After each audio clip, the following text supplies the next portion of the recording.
অমাবস্যার রাত। ভানুতান্ত্রিক বসে তন্ত্রক্রিয়ায় মেতে উঠেছে। সামনে বসে আছে একটা মহিলা, তার উপরে অপশক্তি ভর করেছে। মেয়েটা প্রচণ্ডভাবে ছটফট করছে। মেয়েটাকে শক্ত করে ধরে রেখেছে তার বাবা মা। আমার মেয়েটাকে দেখুন বাবা, কালকে থেকে মেয়েটা আমার এমন করছে।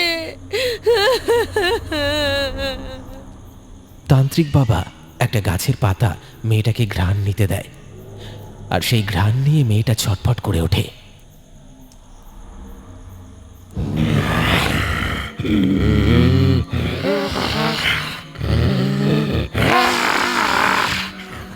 এর শরীরে ভর করে আছে এক পুরুষ অপশক্তি। কি চাই তোর? কি চাই? কেন ওকে ধরেছিস? ছেড়ে দে, ছেড়ে দে বলছি, ছেড়ে দে। আমি যাব না, আমি যাব না বলছি, আমি যাব না। আমার ওকে খুব পছন্দ হয়েছে।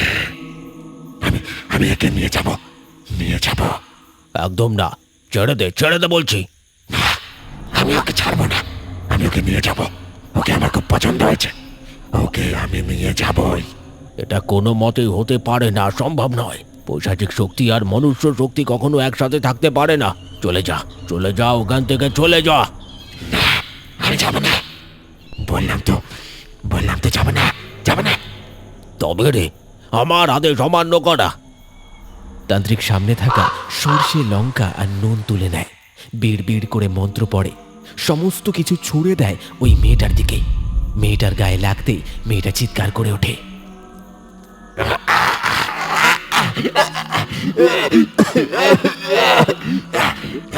আমার লাগছে, লাগছে আমার, আমার আর গোটা গাটা চলে যাচ্ছে, পড়ে যাচ্ছে। আমাকে ছেড়ে দে, ছেড়ে দে, আমাকে ছেড়ে দে, ছেড়ে দে। ছেড়ে দে, ছেড়ে দে ওকে। মেয়েটা ছটপট করতে থাকে যন্ত্রণায়। মেয়েটার শরীর থেকে একটা কালো ছায়া হঠাৎ করে বেরিয়ে বাতাসে মিলিয়ে যায়। মেয়েটা সঙ্গে সঙ্গে মাটিতে লুটিয়ে পড়ে। আর কোনো ভয় নেই, ওকে নিয়ে যাও, আমি ধ্যানে বসবো। তান্ত্রিক চোখ বন্ধ করে বসে পড়ে ধ্যানে। এমন সময় সেখানে উপস্থিত হয় মিতালি ও তার মা। তোর কি চাই? কেন এসেছিস? বাবা, আপনি তো অন্তর্যামী, আপনি তো সবই বুঝতে পারেন। এটা অসম্ভব, ফিরে যা। আমি এই শিক্ষা তোকে দিতে পারবো না। তান্ত্রিক বাবা মিতালির দিকে ভালো করে তাকায়, মিতালিকে ভালো করে পর্যবেক্ষণ করে। আপনি যতক্ষণ না আমাকে শেখাবেন আমি যাব না। এটা সাধারণ ছেলে খেলার জিনিস নয়। তুই তো নিজের বিপদ ডেকে আনছিস।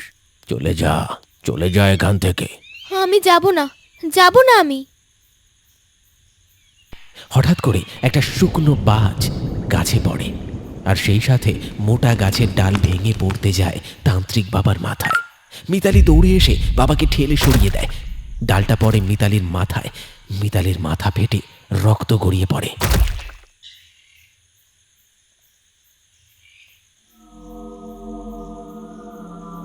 তুই আমাকে রক্ষা করেছিস, তোর জন্যই আজকে আমি প্রাণে বেঁচে গেছি। বল, বল তুই কি চাস? তুমি তো সবই জানো বাবা। তান্ত্রিক কিছুক্ষণ ভাবে, তারপর বলে, ঠিক আছে, আমি তোকে এই শিক্ষা দেব। তবে তোকে কথা দিতে হবে, তুই কখনো এই বিদ্যা খারাপ উদ্দেশ্যে ব্যবহার করবি না। এই সাধনা খুবই কষ্টের। হাকিনীকে বশ করা খুব কঠিন কাজ। আমি সব জানি, তবুও আমি এটা শিখতে চাই। বলুন বাবা। তবে শোন, হাকিনী সাধনা করা খুব কঠিন। আরেকটা উপায় আছে, সেটা বলছি। সেটা করা সহজ। তার জন্য লাগবে বেশ্যালয়ের মাটি। কিরে, আনতে পারবি তো? নিয়ে চলে আসবি এক অমাবস্যার রাতে এই নদীর পাড়ে শ্মশানে। বাদবাকি উপকরণ নিয়ে আমি চলে আসব, তোকে ভাবতে হবে না। আমি রাজি। কথা মতো এক অমাবস্যার রাতে মিতালি নদীতে স্নান করে চলে আসে শ্মশানে। হাতে তার একটা থলে, থলে থেকে কিছু মাটি ছড়িয়ে দেয়। তারপর একটা গোল বৃত্তের উপর বসে সামনে হোমকুণ্ড জ্বালিয়ে যজ্ঞ করতে শুরু করে। হঠাৎ করে চারপাশের পরিবেশ একটু উতলা হয়ে ওঠে। বাতাস বইতে শুরু করে খুব জোরে, ঠান্ডা শীতল বাতাস। ভয়ঙ্কর অট্টহাসি ভেসে আসে। মিতালির মুখে ফুটে ওঠে একটা হাসি। মিতালির মা বসেছিল গাছের তলায় একটা জায়গায়, ভয়ে ভয়ে চারিদিকে তাকায়।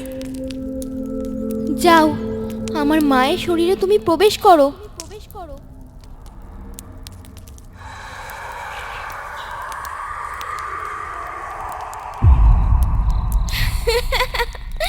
আমার উদ্দেশ্য সফল হয়েছে, আমার উদ্দেশ্য সফল হয়েছে।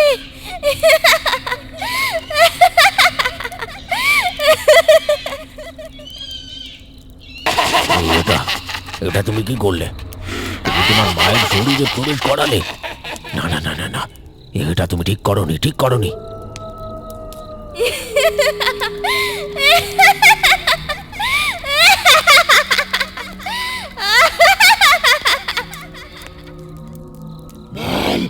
বল কি করতে হবে, বল বল আমাকে কি করতে হবে, আদেশ কর।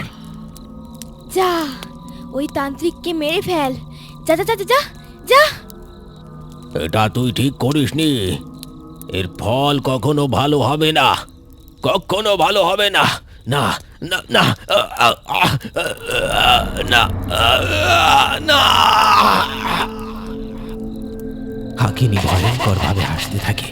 হঠাৎ করে তীক্ষ্ণ নখযুক্ত হাত ঢুকিয়ে দেয় তান্ত্রিকের শরীরের ভেতরে, টেনে ছিঁড়ে বার করে আনে তার হৃৎপিণ্ড।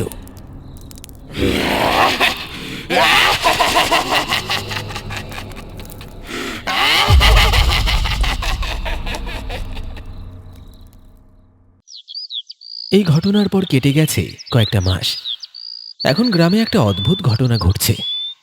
গ্রাম থেকে ছোট বাচ্চা শিশুরা নিরুদ্দেশ হয়ে যাচ্ছে। কিছু একটা করুন বাবু, এইভাবে চলতে থাকলে তো গ্রামের সমস্ত শিশুরা উধাও হয়ে যাবে। কাল রাতেও একটা শিশু উধাও হয়েছে। কি যে হচ্ছে হঠাৎ আমাদের গ্রামে। জমিদার বাবু, আমি যতদূর জানি মিতালি হাকিনি বশ করেছে, আর সেই হাকিনি তার খিদে মেটানোর জন্য গ্রামের ছোট ছোট বাচ্চাদের নিয়ে যাচ্ছে। কি বলছো তোমরা? এ তো সাংঘাতিক ব্যাপার। জমিদার বাবুরা কথা বলছিলেন, এমন সময় সেখানে দৌড়াতে দৌড়াতে চলে আসে জমিদার গিন্নি। এসেই কান্না করতে থাকে। আমাদের খোকাকে খুঁজে পাওয়া যাচ্ছে না। চলো আমরা আশপাশটা খুঁজে দেখি। গ্রামবাসীরা আশপাশটা ভালো করে খুঁজে দেখে, আর খুঁজতে খুঁজতে অন্ধকার হয়ে যায়। তারা কেউই খুঁজে পায় না ছোট্ট শিশুটিকে। একবার ওই মিতালির আস্তানায় গেলে কেমন হয়? আমার মন বলছে এখনো দেরি হয়নি, ওর কাছে গেলে হয়তো পাওয়া যাবে। চলো চলো চলো, সকলে চলো। সকলে মিলে রাতের অন্ধকারে মশাল হাতে জঙ্গলের ভেতর প্রবেশ করে। জঙ্গলের ভেতর কিছুটা প্রবেশ করতেই তারা শুনতে পায় গুরুগম্ভীর চাপা মন্ত্রধ্বনি। সেই শব্দ অনুসরণ করে কিছুটা এগিয়ে তারা দেখে একটা কুঁড়ে ঘর, আর তার ভেতর আগুন জ্বালিয়ে বসে মিতালি তন্ত্র সাধনা করছে। আর সামান্য অচৈতন্য হাত পা বাঁধা অবস্থায় পড়ে আছে একটা বাচ্চা ছেলে। মিতালির চোখ মুখে ফুটে উঠছে এক আক্রোশ। তার চোখ দেখে ভয় পেয়ে যায় সমস্ত গ্রামবাসী। আমি বলেছিলাম না, ওই দেখো হাকিনি, ওকে মেরে ফেলো, মেরে ফেলো ওকে। কে আছো? ওকে ধরো, সকলে মিলে ওকে বাঁধো গাছের সাথে। জমিদার বাবুর নির্দেশে মিতালিকে ধরে ফেলে কয়েকটা লাঠিয়াল। জ্বালিয়ে দাও, একে জ্বালিয়ে দাও। এর ফল কিন্তু ভালো হবে না, ভালো হবে না বলছি। আমাকে কাজটা করতে দে। প্রতিশোধ নেব, প্রতিশোধ নেব। কি ভেবেছিস কি তুই? আমার সাধনা ভঙ্গ করেছিস, আমি ছাড়বো না, ছাড়বো না আমি। গাছে বেঁধে আগুন জ্বলে, ছাই উড়ে যায় হাওয়ায়। গ্রাম ভাবে শেষ সব কথা। হাকিনি গেল কোথা? হাসে আগুন, কাঁদে রাত, পুড়ে যায় সেই দেহ। ছাইয়ের ভেতরে ফিসফিস করে, শেষ নয় এহো। 3 রাত পর বাঁশ বনে শোনা যায় ডাক, ফিরে এলাম, ফিরে এলাম, কাঁপে চাঁদের ফাঁক। বারবার মরেছি আগুনে, বারবার ফিরি আমি, গাছের ছায়ায় চোখ খুললেই দাঁড়িয়ে থাকি আমি। আগুন নিভে ছাই হয়ে যায়, গল্প নয় শেষ। ডাইনি মরে না আগুনে, সে ফিরে আসে বেশ।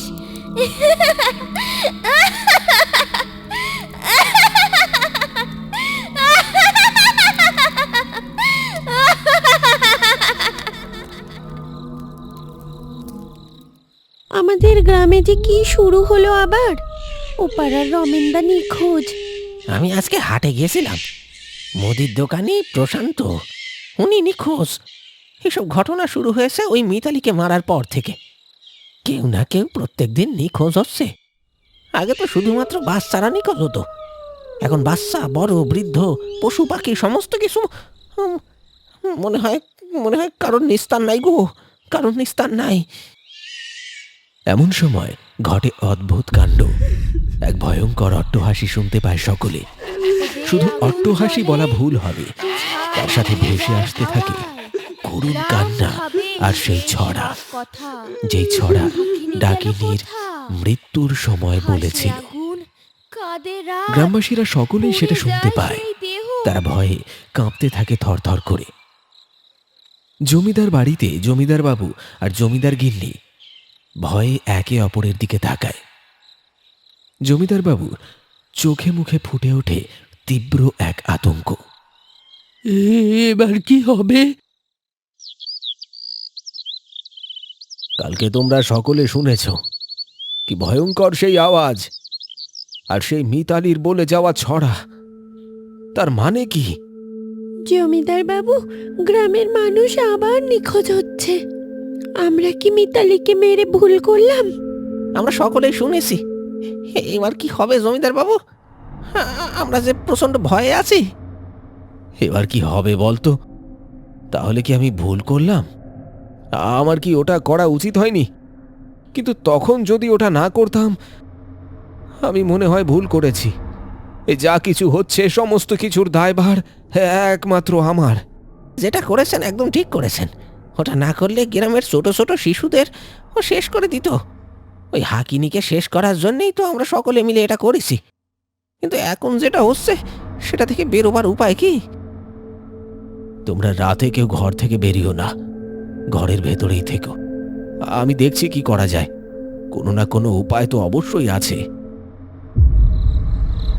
সন্ধে হয়ে যাওয়ার আগে যে যার বাড়ি চলে যায় এবং ঘরে দরজা লাগিয়ে বসে থাকে। জমিদার বাবু নিশ্চিন্ত মনে ঘরে পায়চারি করছিলেন। এমন সময় জমিদার গিন্নি হঠাৎ ঘরের বাইরে কারোর আওয়াজ পেয়ে বেরিয়ে দেখে ঘরের বাইরে দাঁড়িয়ে আছে এক মহিলা। আরে, এত রাতে কি করছো? জানো না গ্রামে কত বিপদ? কে তুমি? কি দরকার? তোকে দরকার আমার। মহিলা হঠাৎ করে এই জমিদার গিন্নির হাতটা শক্ত করে ধরে আর হিড় হিড় করে টানতে টানতে নিয়ে চলে যায়। আর তাকে নিয়ে উপস্থিত হয় শ্মশানের ধারে। এইটা কি হলো? আমি এখানে এলাম কি করে? মিতালি, তুই? শ্মশানের এক ধারে গাছের তলায় বসে একটা বড় হাঁড়িতে কিছু একটা করছে মিতালি। তোকে আজকে এই ভেতরে রান্না করে খাবো।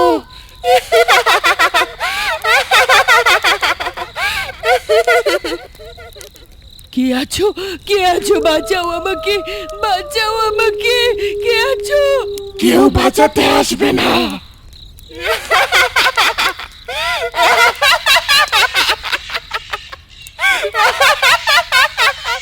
না, না, না!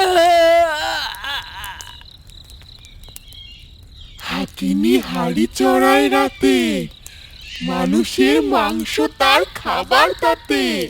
খিলখিল হাসির সে আগুন নাচে, ভয়ে পুরো গ্রাম কাঁপে। ছড়া কেটে কেটে রান্না করতে থাকে। জমিদার বাবু অনেকক্ষণ থেকেই তার গিন্নিকে ডাকছিল, কিন্তু গিন্নির আওয়াজ না পেয়ে ঘরের বাইরে বেরিয়ে দেখে ঘরের দরজা খোলা। চমকে ওঠে জমিদার বাবু। তার মানে হায় হায়,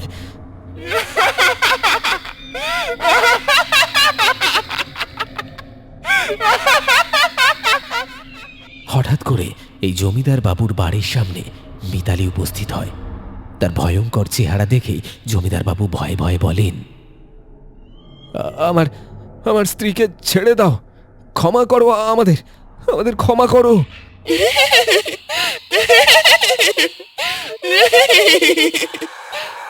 আমি কাউকে ছাড়বো না, আমি কাউকে ছাড়বো না, কাউকে ছাড়বো না। বলেছিলাম আমি ফিরে আসবো, আমি ফিরে এসেছি। ঘরের ভেতরে বসে থেকে গ্রামবাসীরা সকলে শুনতে পায় মিতালির ভয়ঙ্কর কণ্ঠ। গ্রামবাসীরা সকলে ভয় পেয়ে যায়। ভয়ে তারা একে অপরের দিকে তাকিয়ে কাঁপতে থাকে। জমিদার বাবু ভীষণ ভয় পেয়ে যায়। মিতালি আস্তে আস্তে এগিয়ে আসতে থাকে জমিদার বাবুর দিকে। জমিদার বাবু নিজের প্রাণ বাঁচাতে দৌড়াতে শুরু করে। বাঁচাও, বাঁচাও আমাকে, আমাকে বাঁচাও, কে কোথায় আছো, আমাকে বাঁচাও, আমাকে ছেড়ে দাও, ছেড়ে দাও, ছেড়ে দাও আমাকে। কাউকে ছাড়বো না, কাউকে ছাড়বো না আমি। না না না না না, হতে পারে না, হতে পারে না, না না।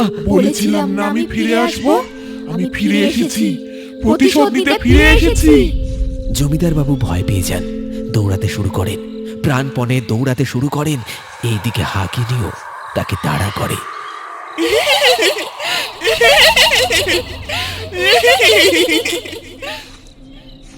জমিদার বাবু দৌড়াতে দৌড়াতে উপস্থিত হয় এক মন্দিরের সামনে। মন্দিরের ভেতরে প্রাচীন শিব মূর্তি, আর তার সামনে বসে আছে ছাই ভস্ম মাখা এক জটাধারী সন্ন্যাসী বাবা। ও তোকে কিচ্ছু করতে পারবে না, ওর সাহস নেই এখানে আসার। আমাকে বাঁচান, আমাকে বাঁচান, বাঁচান আমাকে। ও আর এখানে কিছু করতে পারবে না, ভয় পাস না, ভয় পাস না। জমিদার বাবু পুরনো মন্দিরের ভেতরে প্রবেশ করে। মন্দিরের বারান্দায় বসে হাঁপাতে থাকে। ওইদিকে কিছুটা দূরে হাঁকিনি দাঁড়িয়ে দাঁড়িয়ে দেখতে থাকে। বাবা, বাবা, আমার গ্রামে বড় বিপদ, বড় বিপদ। আমি সবই জানি, সব বুঝতে পেরেছি।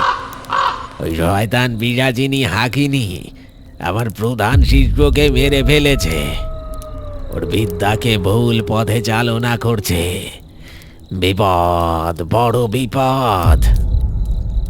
এখন উপায়, উপায় কি? হাকিনির কূপ কাটাতে হবে।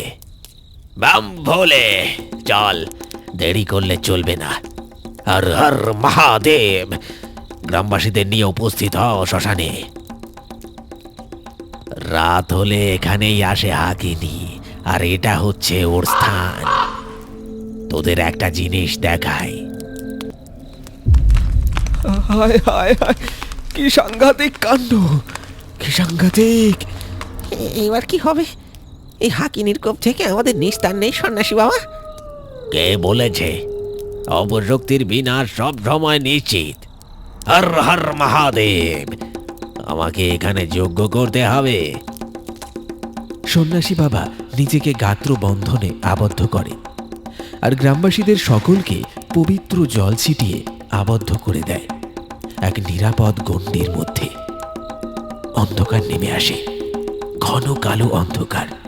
চারিদিকে নিস্তব্ধতা বিরাজ করছে। হঠাৎ করে অন্ধকারের মধ্যে কয়েকটা চোখ জল জল করে ওঠে। এসে গেছে, এবার সেও এসে যাবে। কিরে, চলে এসেছিস? তুই আমাকে মারতে পারবি না। কে বলেছে আমি তোকে খতম করব? তোকে খতম করা যাবে না। বস, বস করতে পারবি না। কি ভেবেছিস তুই? তুই জানিস আমার ক্ষমতা? আমার শিষ্যকে মেরে তুই খুব খারাপ করেছিস, তোকে আমি ছাড়বো না। স্বয়ং মহাদেবের আশীর্বাদ আমার মাথার উপরে, আমি ওনার কৃপায় আছি। সন্ন্যাসী মন্ত্র পড়তে থাকে। অং দং দুর্গায় নমঃ, অং ভৈরবায় নমঃ, অং দং দুর্গায় নমঃ, অং ভৈরবায় নমঃ, অং দং দুর্গায় নমঃ, অং ভৈরবায় নমঃ, অং দং দুর্গায় নমঃ, অং ভৈরবায় নমঃ। না না না, এটা হতে পারে না, এটা হতে পারে না।